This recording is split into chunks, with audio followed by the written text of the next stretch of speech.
Andrew Wiggins, talk about changing narrative. A guy who I don't think anyone, number one, no one would have thought he would have been on a starting all-star team. Controversial, sure, yes, but he got there.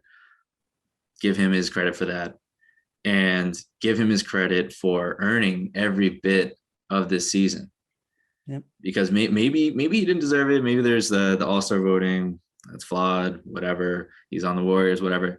This guy, throughout the entire postseason, Draymond Green might be their back end help. He might be quarterbacking everything, but Wiggins is one-on-one.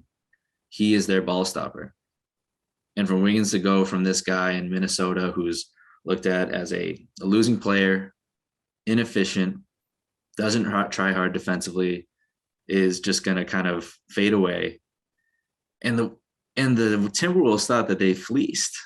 They thought that they fleeced the Warriors, getting D'Lo. The Warriors all of a sudden, fast forward a couple years, now you have your defensive stalwart. And for Wiggins to be that has to change everything. That has to change everything about how we see him as a player. And I mean, as a worker as well. You know, I think there's too many misconceptions about a player that maybe is offensively inefficient and how much they care about the game or stuff like that. But he put his whole heart on the floor, and he did it against two of the best wings in the league. So Wiggins, I think that we have to talk about how he's ascended.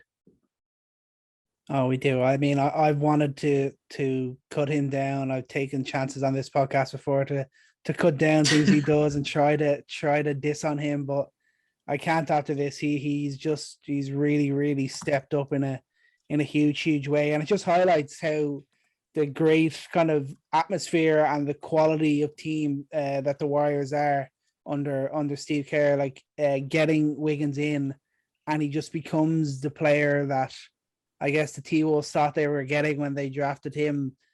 They drafted him at number one. Maybe he's not the guy that can just put a team on his back every night and go out and score 35 plus, but he is a guy who can make the best players on the opposition's team look very average while putting up 15 to 20 points. And that is a huge thing in the NBA. And it's kind of in a similar sort of area where you think of, that's kind of how Kawhi kind of started out. He was a defensive stopper, and he wasn't the most amazing scorer, but he grew. I'm not saying Wiggins is going to get to like Kawhi level in terms of offense, but it's a similar sort of storyline.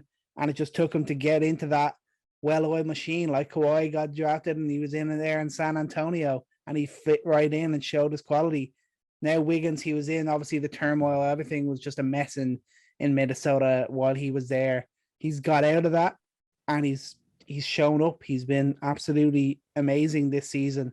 And his defense beat Jason Tatum's offense in the finals, which is unbelievable. And he did that while also averaging 18 points, 9 boards, nearly 2 steals, and 1.5 blocks a game. He was incredibly impressive, and he has shut me right up.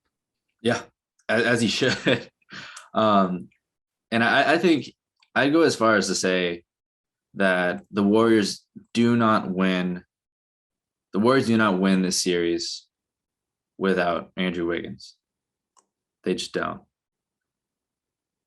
I really believe that. And you look night in, night out, he's the reason they were able to do what they did.